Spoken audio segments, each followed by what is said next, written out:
C'est déjà la fin du mois de mars où le monde célèbre la journée internationale du droit à des femmes. À la primature, les femmes du secrétariat général du cabinet de Samalou Kondé et des autres services y rattachés ont organisé une cérémonie relative à cette fin de ce mois avec le chef du gouvernement.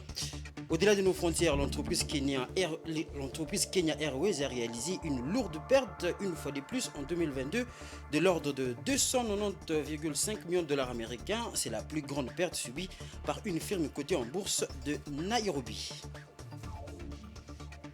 Mesdames et messieurs, bienvenue et bonsoir. Un invité dans ce journal, Monsieur Alexis Dende, connu plus sous le nom de Lexus Légal. Bonsoir, qui j'ai dit bonsoir? Bonsoir, cher monsieur.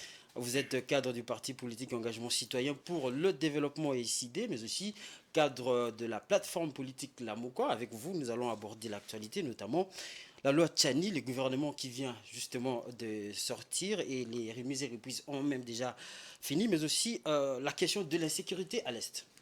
Je reviens à vous, mais nous commençons d'abord par l'actualité.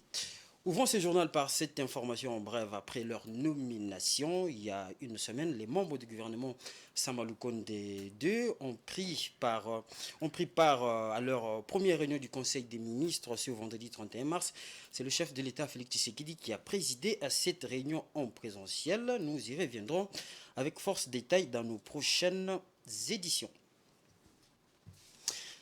C'est dans toutes les langues. La proposition de loi dite Tchani, l'Assemblée nationale l'a même alignée dans les matières à traiter au cours de cette session de mars. Mais que pensent les Congolais de ce texte? Patience Lokeke et Giscard Ntamba étaient sur les rues de Kinshasa pour avoir leurs avis.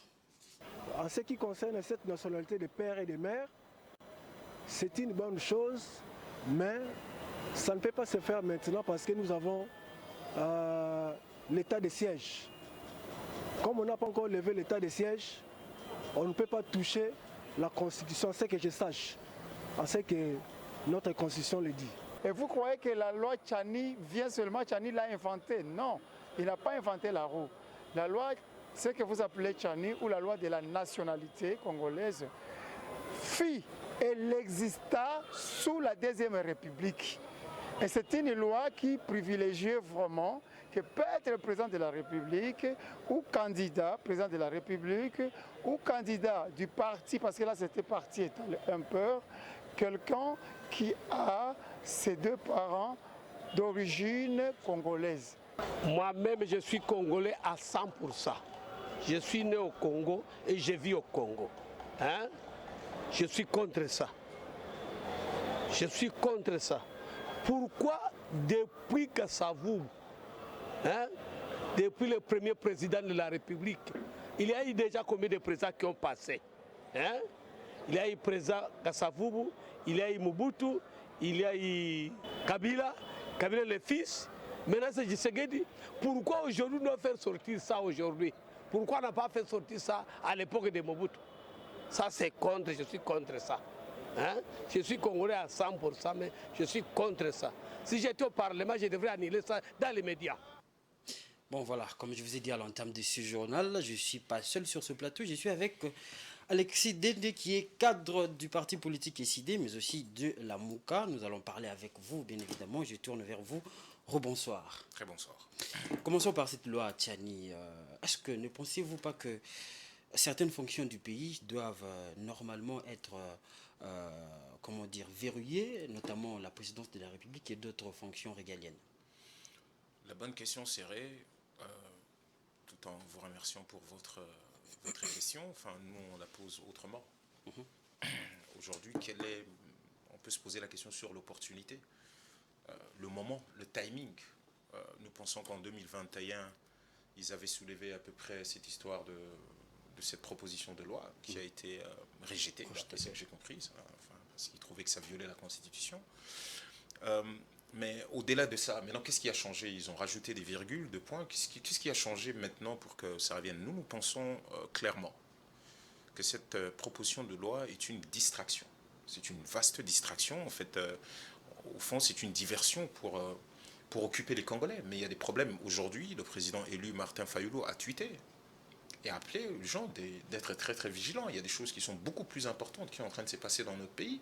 Aujourd'hui, vous avez l'Ouganda, enfin, qui va ou qui est en train d'entrer dans Bunagana. Vous avez suivi les images, tout le monde a pu voir comment il faisait copain-copine avec le M23. Le M23 qui considère les FARDC aujourd'hui comme ennemis, donc du coup qui ne peuvent pas venir dans ces zones-là. Enfin, vous avez suivi aussi ce monsieur, je crois qu'il s'appelle Willy Ngoma ou quelque chose de cet ordre-là, qui a dit que ben voilà, ils vont remettre Bunagana entre les mains de l'armée ougandaise pour le compte de l'EAC. Et cette armée même qui a dit elle n'est pas du tout offensive, elle est là comme force neutre. Donc tout ça, aujourd'hui, la zone tampon est totalement consacrée. Revenons d'abord dans cette loi. Donc, en ce qui nous concerne, nous, pour faire beaucoup plus simple, cette loi, cette proposition de loi, pour l'instant, est une distraction. Alors, à quand on peut penser à une loi pareille? Parce que vous tout avez parlé de simplement, l'opportunité. Tout simplement, s'ils étaient un peu sérieux, ils pouvaient facilement se dire, écoutez, on passe le cap des élections et on en reparle. On sera beaucoup plus, ce sera moins singularisé, les gens seront individualisés. Voilà, aussi. Mais si on le fait maintenant et que l'on parle de l'opportunité, c'est qu'en fait, ils ont des visées. Mais comment cela pourra se mettre en place? Mais connaissant le côté voyou qui caractérise ces gens-là, et gangstérisme, enfin en ce qui concerne les institutions, mais aussi comment ils s'en donnent à cœur joie de pouvoir, dans la violation de la Constitution, certaines personnes peuvent craindre le pire, mais nous, en ce qui nous concerne, nous savons que c'est une distraction, une diversion pour que le Congolais ne s'occupe pas de vrais sujets, quoi. Voilà. Merci beaucoup, monsieur Alexis Dende. On va rapidement changer, bien évidemment, de sujet. On va parler de la guerre à l'Est. Le pays est agressé, c'est que nous avons en commun, le pays, la République démocratique du Congo. Ne pensez-vous pas que, en ce moment, la cohésion nationale est nécessaire autour de l'idéal de mettre fin à l'insécurité, surtout avec ce M23 qui a ressurgi? N'oublions pas, que M23 était ici à Kinshasa. Vous connaissez cette vérité-là. Aujourd'hui, ce n'est plus un fait que quelqu'un peut ignorer. Qu'est-ce qu'ils se sont dit? Qu'est-ce qu'ils ont fait? Il y avait une feuille de route même qui a été signée. Donc aujourd'hui, nous parler de M23 comme étant un fait nouveau, non. Ils ont fait, comme nous avons dit, ils se sont amourachés. Nous connaissons très bien leur position à l'égard de Rwanda, de Paul Kagame. Nous avons marché ici, nous avons été frappés, nous avons été arrêtés. Vous connaissez la suite. Pour eux, c'était un ami, c'était quelqu'un de très fréquentable, c'était un partenaire nécessaire et fiable. Donc aujourd'hui, on est dans l'étape où nous sommes. Vous savez, depuis le début, nous sommes en train de décrier l'EAC. Ils ne nous suivent pas, mais on a cru comprendre que là, ils commençaient à se détourner un tout petit peu et qu'ils voudraient revenir un tout petit peu à la raison pour aller voir ceux de la SADC et autres. Donc, en fait, quand vous dites cohésion, vous devez voir quels sont les signes pour ces gens-là de cohésion. Nous, en 2019, en février, le président élu avait sorti une proposition de sortie de crise. Vous vous rappelez de cela? Et il y avait quoi dedans? Il y avait bien sûr les réformes, mais c'était aussi une proposition pour pouvoir parler. Parce que nous savions à ce moment-là que si nous partons de cette manière jusqu'en 2023, nous allons avoir un grave problème parce que nous savions que M. Félix ne pourrait pas faire ce que lui prétendait pouvoir faire, les promesses qu'il avait déjà d'antan, tout simplement parce qu'il avait les mains liées. Nous le savions. Mais malheureusement, qu'est-ce qu'il nous avait répondu à l'époque? Aller au Parlement. Vous vous rappelez de son interview sur TV5, si ma mémoire est bonne, qu'il ramène ses propositions au Parlement, mais cela n'a pas empêché que quelques jours après ou quelques mois après, ils nous reviennent avec ces parlements qui me bloquent et qui ne fait pas ceci, si je n'ai pas la majorité et le reste. Donc, s'il y avait une volonté de pouvoir aller dans cette forme de cohésion nationale, personne n'aurait forcément dit non, mais il n'y a pas. Ils sont dans une logique qui est très arrogante, une logique qui dit que nous connaissons, nous savons, personne ne sait, il n'y a que nous, et aujourd'hui, nous sommes dans l'état où nous sommes. Nous sommes dans l'état où nous sommes, monsieur Alexis Dende. Je vous reviens dans quelques poussières des minutes, mais nous allons poursuivre avec l'actualité. C'est déjà la clôture du mois de mars dédié aux droits des femmes. Le Premier ministre Samalou Kondé a communié jeudi avec les femmes de la primature, notamment celles issues de son cabinet, du secrétariat général de la primature, mais aussi de tous les services rattachés à la primature. L'activité s'est déroulée au Jardin des Premiers en présence des membres de son cabinet. C'était l'occasion pour le chef du gouvernement de saluer le travail qu'abattent les femmes à la primature. Suivez. Pour ces femmes du secrétariat général de la primature et du cabinet du Premier ministre qui ont bravé la pluie qui s'est abattue sur tout Kinshasa ce jeudi, Samalou Kondé est le bras séculé du président de la République Félix Tshisekedi, qui est reconnu champion de la masculinité positive car il ne ménage aucun effort pour matérialiser sa vision en ce qui concerne la question du respect des droits des femmes au sein des institutions. L'exemple de la représentation des femmes au gouvernement remanié est patent. Célébré au monde sous le thème « Pour un monde digital inclusif, innovation et technologie pour l'égalité des sexes », la Journée internationale des droits de la femme pour l'année 2023 a été commémorée en RDC sous le thème « Éducation numérique égalitaire pour la paix et l'autonomisation des femmes et des filles en République démocratique du Congo ». Tout en saluant l'engagement dans leur travail de ces femmes de son cabinet et du secrétariat général de la primature qui l'accompagne, Samalou Kondé les a également invités à redoubler d'efforts pour aider le pays à relever plusieurs défis auxquels il fait face. Je vous invite à redoubler d'efforts dans votre travail de tous les jours pour élever les nombreux défis auxquels notre pays fait face en cette période cruciale, au cours de laquelle nos mères, nos sœurs, nos filles sont victimes des affres de la guerre, surtout dans la partie est du pays, à cause de cette agression barbare perpétrée par le Rwanda. À toutes ces femmes, nous rendons hommage et leur assurons encore une fois qu'aucun effort ne sera ménagé pour le retour de la paix et leur réinsertion dans la vie.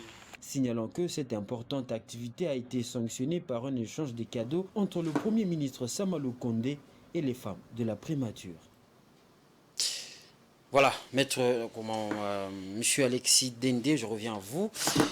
Le pays connaît depuis plus de 20 ans cette guerre à l'est du pays. Et ce n'est pas la seule guerre, on va dire, on a connu les Cameroun en Sapo, on connaît d'ailleurs cette guerre au niveau de Maïndombe. Quelle lecture faites-vous ça dépend même de votre position ou la position de votre formation politique, de la gestion de cette crise liée à l'insécurité. Écoutez, dernièrement, nous avons fait une marche, je crois que les gens ont bien suivi et la population a répondu en masse. Parmi les revendications, le thème de cette marche, il y avait quelque chose qui ressemblait beaucoup à la question que vous venez de dire. C'est-à-dire que nous dénoncions l'incompétence et surtout la connivence, c'est-à-dire la complicité de ces régimes dans le, comment on dit, dans la gestion, dans la gestion de la guerre, excusez-moi, dans la gestion de cette crise, ou tout simplement de la guerre. Donc, nous pensons qu'en fait, les erreurs qui ont été commises depuis le début, quand nous, je dis nous parce que nous faisons partie de ceux qui travaillent avec M. Martin et en sortant des propositions de sortie des crises, nous avons parlé de la réforme du système de sécurité, de l'appareil sécuritaire de notre pays. Et ça, c'était une évidence que c'était un chantier qu'il fallait impérativement prendre à bras le corps dès le début. Des personnes ou des structures C'est structurel en fait, c'est très très structurel. Et malheureusement, ils n'ont pas, c'est pas le chemin que ces régimes a pris. Donc nous continuons à dire qu'en fait, il y a comme une espèce de complicité tacite sur ce qui est en train de se passer. Vous avez beaucoup de rapports, vous avez même le rapport qui a eu, vous vous rappelez le rapport de parlementaires sur l'état des sièges, sur les fonds, comment les fonds ont été gérés, comment il y a eu la précipitation dans cette histoire. Bon, il n'y a pas très longtemps, M. Félix a dit aux gens de Grand Oriental que ce n'était pas son idée, c'était plutôt leur idée. Enfin, ils ont soufflé l'idée, c'était l'état d'urgence, mais lui, il en a fait l'état de siège, tout ça. Enfin, donc, il y a tout ça, mais surtout, c'est méli-mélo qui fait qu'en fait, on ne comprend pas la stratégie. Parce qu'aujourd'hui, je sais peut-être qu'on va évoquer cette histoire du remaniement du gouvernement et autres. Aujourd'hui, nous posons la question, quelle est réellement la politique claire du gouvernement par rapport à la défense du pays. Parce que comme ça, au moins, on peut avoir une idée de nous dire qu'ils sont en train de faire quelque chose. Parce que pour l'instant, nous perdons des territoires. Nous sommes dans une organisation que nous dénoncions depuis le début, c'est-à-dire l'EAC, où il y a des pays hostiles, des pays qui ne peuvent pas combattre un autre pays. Nous nous disons que nous sommes agressés par le Rwanda. Le Rwanda est à l'intérieur de l'EAC, dans l'organisation. Et ces pays, je ne vois pas ces pays braquer le Rwanda. La preuve, vous voyez, chaque pays qui vient, c'est soit de l'observation, soit de la neutralité. Mais entre-temps, où se trouvent nos phares d'essai? Qu'est-ce qui est fait pour nos phares d'essai? Pourquoi il n'y a pas, pourquoi en termes d'engagement, en termes de réformes qui auraient dû être faites? Parce qu'aujourd'hui, c'est qu'on nous ressort à chaque fois et que c'est une armée où il y a beaucoup d'infiltration à cause de brassage. Mais pendant tous ces 4 ans, on connaissait le problème. Qu'est-ce que l'on a fait pour sortir cette armée, extirper les éléments qu'on a estimés nocifs dans cette armée? Parce que là, ça continue. Monsieur Alexis, je veux que nous nous inscrivions un tout petit peu dans une logique de chemin critique. C'est-à-dire que, est-ce que l'opposition, c'est aussi la proposition? Qu'est-ce qui est fait ou qu'est-ce qui doit être fait pour avancer les choses dans ce sens-là? Est-ce que l'opposition, vous, responsable que vous êtes, est-ce que vous avez déjà imaginé quelque chose dans ce sens-là? Avez-vous déjà lu ou vu le nombre de propositions que l'on a fait, ne serait-ce que pour en ce qui concerne les élections? Que l'on juge un peu radical? Non, mais après, si vous dites est-ce que vous proposez et que vous dites que vous jugez radical, déjà c'est qui l'interlocuteur? Voilà. Qu'est-ce qu'ils ont déjà pris au sérieux de tout ce que nous sommes en train de faire? Sauf qu'à chaque fois, nous avons toujours raison. Voilà pourquoi beaucoup de gens, les gens ont surnommé M. Martin Fayulu Aigle. Nous avions eu raison en ce qui concerne le Rwanda. Nous avons dit M. Kagame n'est pas fréquentable, ne faites pas ceci. Ils nous ont dit c'était le frère, c'était un partenaire fiable et nécessaire, ainsi de suite. Au finish, aujourd'hui, on nous présente une situation comme s'ils étaient brouillés. Bon, nous, on a une autre lecture par rapport à cette situation. Tout comme nous sommes en train de parler de l'Ouganda. Il y a des rapports de Nations Unies qui ont démontré que l'Ouganda a aidé à la prise de Bunagana. Mais ça n'empêche pas aujourd'hui que l'Ouganda revienne, ou même est là, de la manière la plus officielle possible. Donc dans ça, ça brouille tout. Donc ne nous demandez pas, vous nous demandez de propositions. On avait commencé par la proposition de sortie des crises.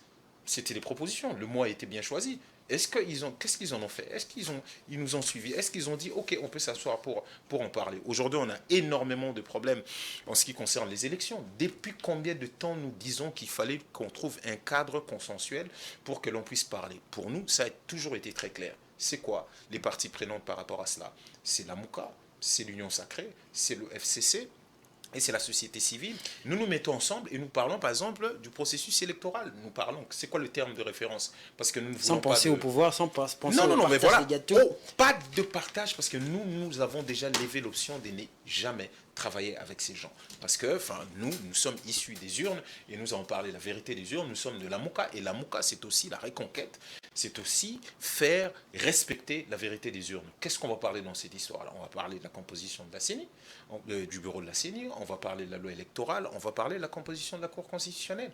C'est tout. Et puis on remet le processus sur les rails, et puis dans ces cas, on continue pour faire les élections. Mais dans quoi nous sommes? Ils ne veulent pas.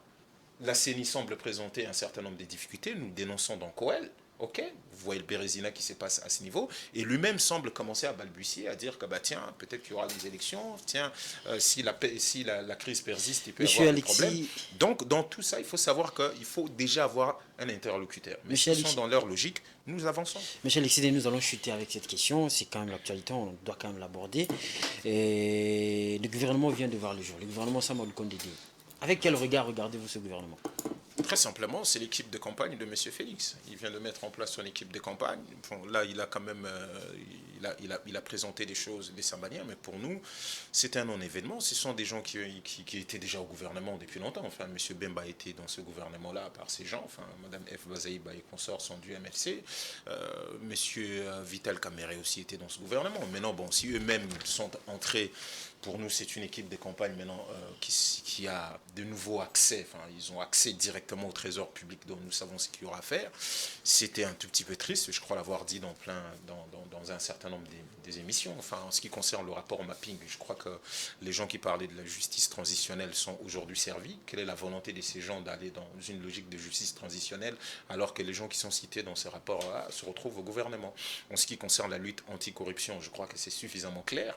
Les gens qui se retrouvent dans le rapport de l'IGF qui nous fait du bruit à chaque fois, tiens, on a fait telle enquête, voici le rapport. Ces gens-là, aujourd'hui, ils se retrouvent encore au gouvernement. Donc, dans ça, nous sommes à peu près être clair dans notre esprit qu'il ne se passera absolument rien.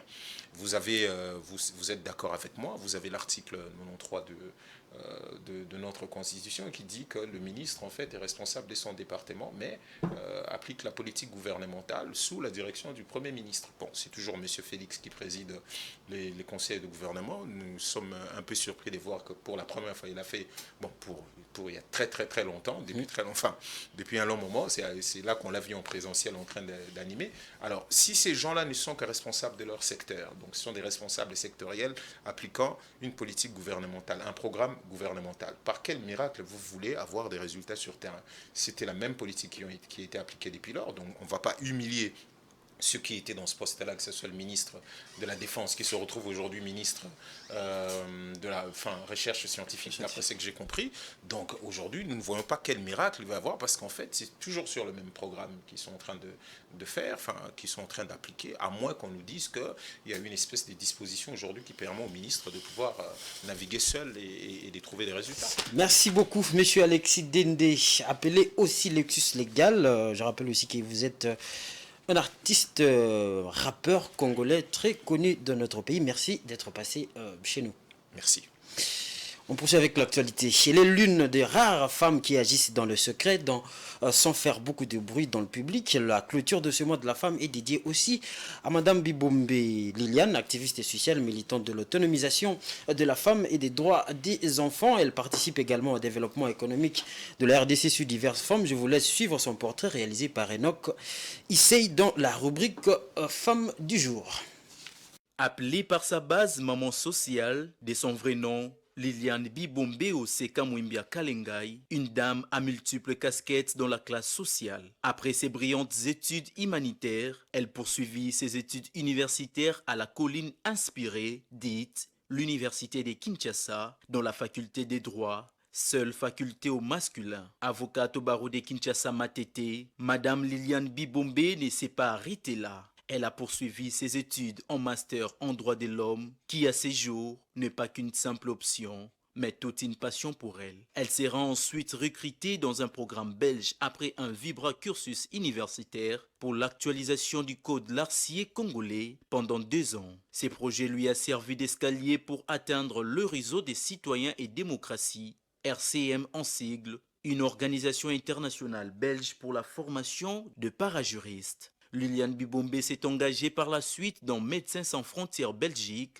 pendant 2 ans. Les objectifs étant grossiers, elle a été recrutée cette fois-ci par une organisation sud-africaine d'observation des élections, Electoral Institute for Sustainable Democracy in Africa, EISA en cycle, où elle a exercé le rôle de formatrice des observateurs électoraux en République démocratique du Congo durant 5 ans, soit une de sa plus grandes carrières professionnelles, s'intéressant ainsi à la vie des autres et surtout des enfants, et s'étant aussi familiarisée aux organisations non gouvernementales internationales. Cette fois-ci, elle va travailler à la VVOB, un programme belge d'éducation dans l'enseignement technique et agricole.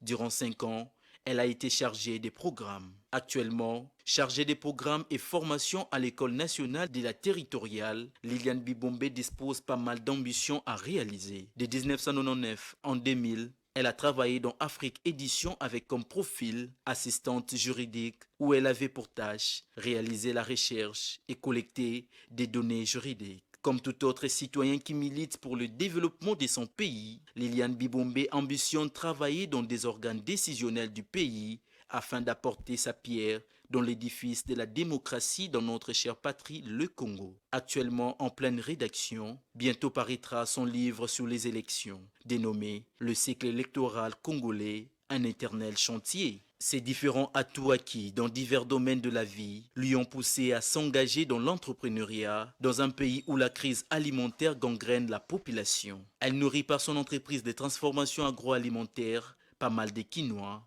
notamment dans la transformation des maniocs en farine, du maïs en semoule, afin de répondre aux besoins des premières nécessités de la population. Femme de bon cœur, Liliane Bibombe est une défenseur d'indigents. Elle se comporte toujours comme une voix de sans-voix, d'où son attachement à la Ligue des femmes pour la justice, une organisation sans but lucratif, créée avec ses camarades de classe, encore étudiantes, ayant pour objectif dénicher les problèmes de ces femmes et enfants, les assister gratuitement et les réconcilier sur le plan juridique. Liliane Bibombe ne ménage aucun effort pour soutenir certaines femmes par des œuvres caritatives. Mère de 2 enfants, Liliane Bibombe est mariée à M. William Albert Kalengay, le célèbre journaliste et patron de la maison de presse Géopolis Forum, mais pas seulement. Elle est également mère de plusieurs enfants, pour ne pas dire de tous les enfants. Liliane Bibombe, la maman sociale, s'est dit prête à continuer à offrir à la République démocratique tous ses reçus d'elle, en rendant sans compte service aux autres, avec l'idée de raviver l'espoir dans sa chère patrie, la République démocratique du Congo.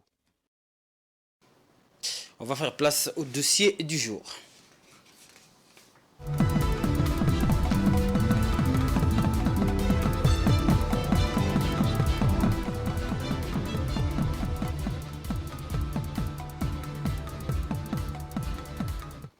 Le football féminin en République démocratique du Congo est presque dans l'abandon, voire dans la rue depuis presque 2 ans. Les Léopards dames de la République démocratique du Congo ne livrent aucune rencontre amicale ou internationale et se voient presque délaissés par la Fédération congolaise de football. Suivez ce dossier du jour concocté par Blessed Kouzola. Le monde entier est dans la fièvre du mois de mars, lequel est reconnu pour sa spécialité car on y célèbre non seulement la femme mais aussi ses droits en toute égalité avec l'homme. En ces derniers jours de ce mois dédié exclusivement à la femme, nous nous penchons sur un fait abasourdissant. Les credos de la parité chantés depuis belle lurette par les braves femmes dans d'autres secteurs de la vie sociétale congolaise, politique, sanitaire, culturelle, etc.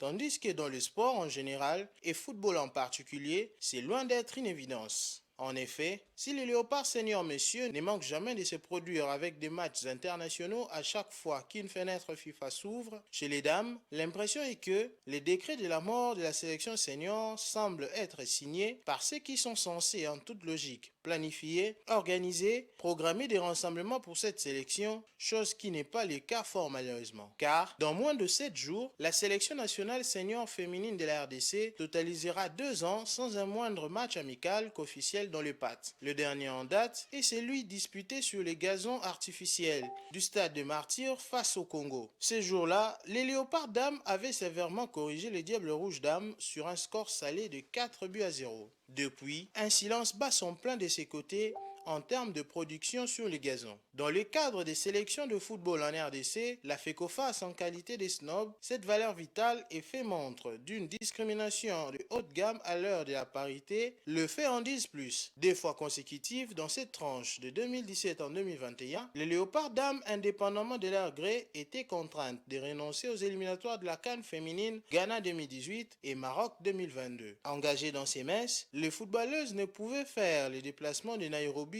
et des Malabo pour y jouer respectivement les Harambee Stars du Kenya en 2017 et les Nzalang National de la Guinée équatoriale en 2021. La raison avancée par l'institution mère de football reste inchangée. Le manque de décaissement de moyens par les gouvernements pour assurer les déplacements. Et le gouvernement, par les truchements de son ministère du tutelle, en synergie avec la FECOFA, s'implique corps, âme et esprit pour qu'aucun centime ne manque dans la somme décaissée par les trésors publics. Une politique à double vitesse. Aussi, cela n'enlève en rien du fait que l'organe fêtier du football congolais reçoit de la Fédération internationale du football association les montants avoisinant les millions pour la survie et le développement du football féminin. Pendant qu'en RDC, le football féminin et sa sélection s'apparentent à un écharpe, dans un élan de l'accompagnement en termes de la mise en disponibilité de fonds, un cadre technique, infrastructure moderne, gage d'une survie dès la base en vue de l'obtention de résultats croissants. Pendant ces temps, la RDC, 0 compétition à son actif, même un match en 2 ans. Les diagnostics si haut mentionnés vaut pesant d'or. Les pires doivent être évités.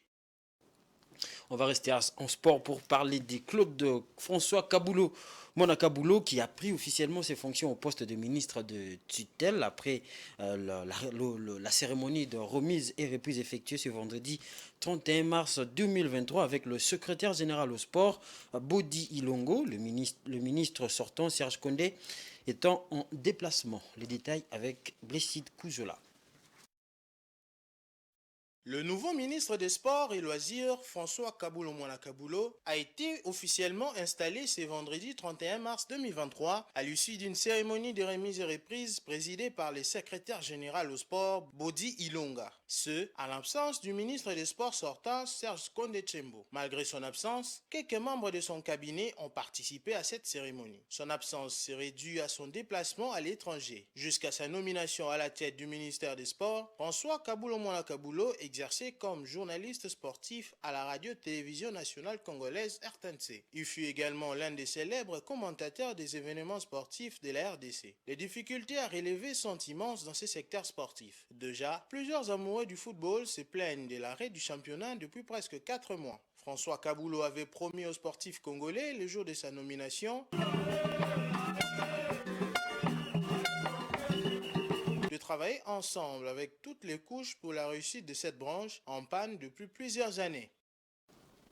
Mesdames et messieurs, vous suivez la grande édition sur Géopolis Télévision. Maintenant, on va parler de l'information au-delà de nos frontières.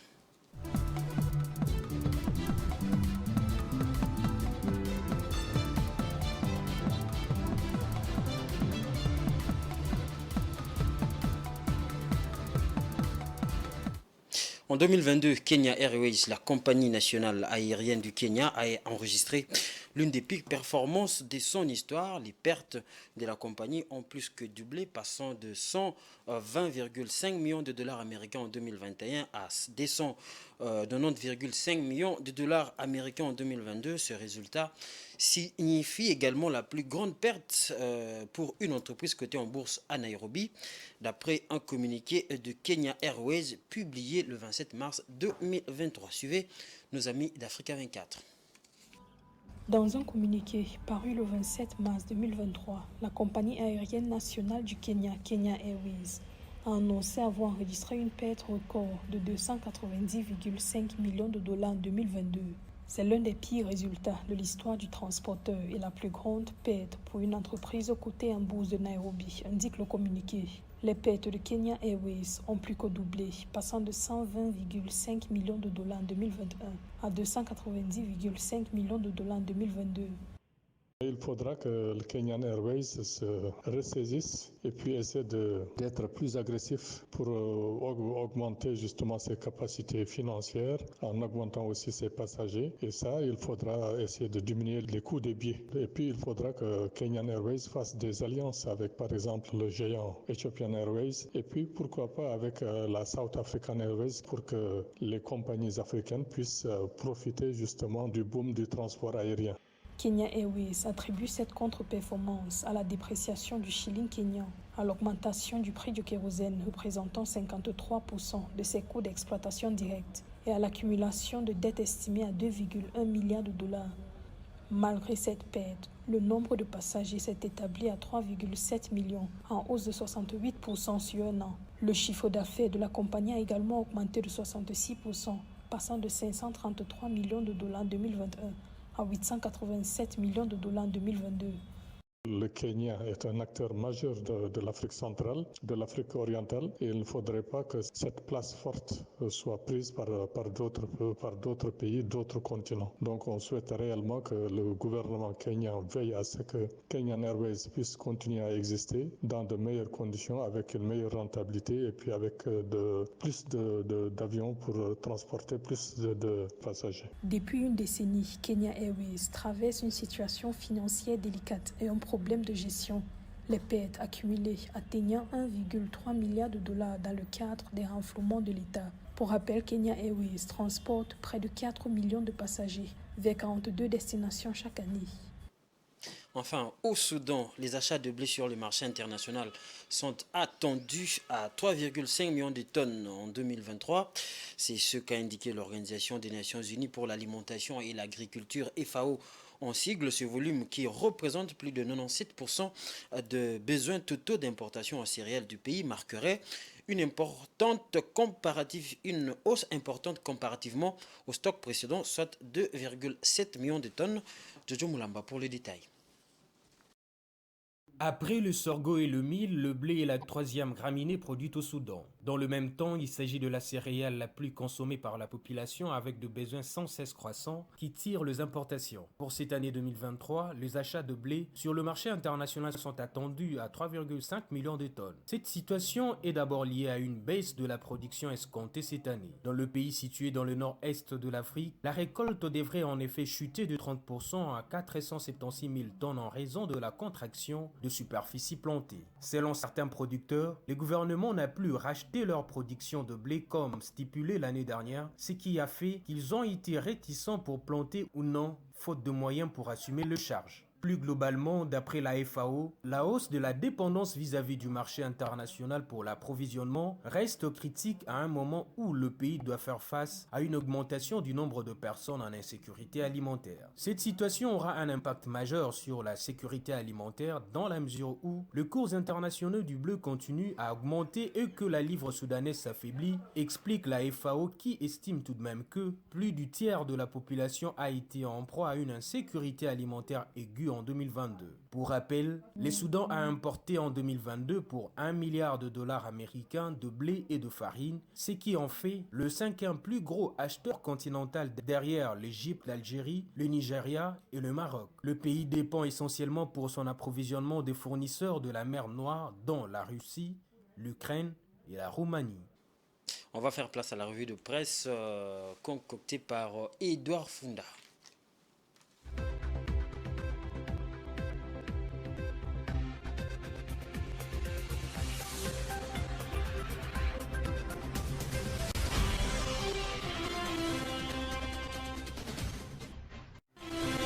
Mesdames et messieurs, bonsoir et bienvenue dans cette revue de presse parue ce vendredi à Kinshasa, dont l'essentiel de contenu s'articule autour de la loi Tiani consacrant l'exclusivité du poste de président de la République aux Congolais des pères et des mères. Ouvrons cette revue de presse avec Géopolis qui reprend à sa une la tribune du député national d'Élysée Sanga avec le titre « Ma vision de l'unité nationale contre une loi Serela des discriminations ». Toujours cette loi à la prospérité écrit, l'Église catholique rejette la loi Tiani. Le chapelain du pape craint que cette proposition de loi engendre la haine et même les mépris entre le peuple congolais. Pour lui, le patriotisme n'est pas corollaire à la question de la nationalité telle que soulignée dans la proposition de loi Tiani, poursuit le journal. African News note à la une, la Senko inquiète pour la cohésion nationale, dénonce la loi Tiani. Au journal de noter que la Senko estime qu'il s'agit d'une initiative anticonstitutionnelle et d'une menace contre la paix sociale et la cohésion nationale. La Senko s'est dit préoccupée par la programmation à l'Assemblée nationale de la proposition de loi Tiani, loi qui verrouille le poste du président de la République au seul RD congolais de père et de mère. Pour le secrétaire général de la Senko, Monseigneur Chollet, cette loi va davantage diviser le peuple. Sécurité dans cette revue de presse, devant les délégués de la communauté d'Afrique de l'Est, Patrick Mouyaya dit qu'on ne peut pas parler d'économie lorsqu'il y a persistance de la guerre. Reprend à la machette Géopolis. Ces propos du ministre de la Communication et des Médias, Patrick Mouyaya, ont été prononcés à la conférence économique de la communauté est-africaine organisée à Kinshasa. S'agissant des rumeurs qui ont circulé sur la vente du port de Matadi, le journal Avenir précise que le port de Matadi n'est pas vendu. Le quotidien quinois a précisé que le président du caucus des députés nationaux du Congo central est plus que clair lorsqu'il affirme devant le micro que le port de Matadi n'est pas vendu. Le contrat entre l'ex-ONATA et MC, c'est un contrat de réhabilitation d'une partie des ports. Notre démarche consiste à récolter toutes les informations au sujet de toutes ces rumeurs qui circulent au sein de la province. La population d'ores déjà doit retenir que c'était juste une spéculation. C'est la fin de cette revue de presse. Merci de l'avoir suivi et restez branchés sur Géopolis Télévision. Voilà, c'était la revue de presse avec Edouard Funda. Ce journal tend vers sa fin, mais avant de nous quitter, moi, je vous rappelle les différents titres. C'est déjà la fin du mois où le monde célèbre la Journée internationale des droits des femmes.